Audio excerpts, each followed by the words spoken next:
สวิปสแวบมาเบิงวอล์กหนึ่งมือของเฮานั่นเองตอนเสาร์เฮาจะเข้ามาของการเพื่อเทรนนิ่งนั่นเองและ congratulation for the new instructor ของเฮา Apollo นั่นเองและตอนเสาร์เนาะหลังจากที่เลิกเรียนแล้วเฮาก็ไปงานกับหมู่นั่นเองซึ่งงานมื้อนี้จะเป็นงานระดมทุนเกี่ยวกับการกุศลเนาะขององค์กร SOS นั่นเองซึ่งหมู่คอยก็เป็นหนึ่งในผู้ที่สมทบทุนและสนับสนุนเด็กหน่อยที่อยู่ใน SOS นั่นเอง ว้าว องค์กร SOS แม่นองค์กรของต่างประเทศที่ช่วยเหลือเด็กหน่อยในลาวนั่นเองซึ่งจะมีอยู่หลายประเทศเนาะองค์กรตัวนี้ god ก่อนเข้างานเฮาก็จะมาลงทะเบียนและอายเพิ่นก็จะออกมาต้อนรับและพาเขาไปในงานนั่นเองก่อนเข้างานเพิ่นแนะนำว่ามีกิจกรรมเล็กๆน้อยๆนั่นก็คือระบายสีต้นไม้ก็คือการแปะมือเอาสีแล้วก็ไป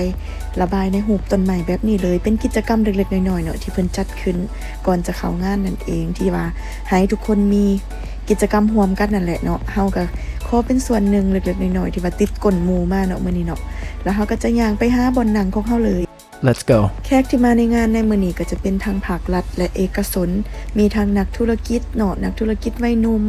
แล้วก็จากองค์กรภาครัฐต่างๆและเอกชนต่างๆที่เพิ่นสมทบทุนและเป็นหลักในการสนับสนุนงานนี้และช่วยเหลือเด็กน้อยนั่นเองผู้ใหญ่เพิ่นก็จะสนทนากันเกี่ยวกับองค์กรตัวนี้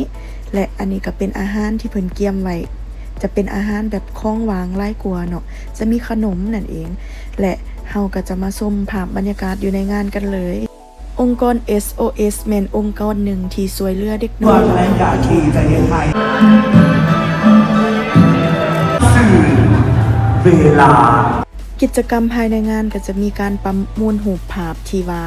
จากฝีมือเด็กหน่อยอยู่ใน SOS และมีการฟ้อนแสดงศิลปะต่างๆเนาะตอนเฮามาแม่นเฮาบ่ทันเห็นเพิ่นฟ้อนสำเนาะเฮามาถึกช่วงที่ว่าเพิ่นแสดงวงดนตรีเนาะเกี่ยวกับการขับร้องขับรำต่างๆและการประมวลรูปภาพของเด็กหน่อยนั่นเอง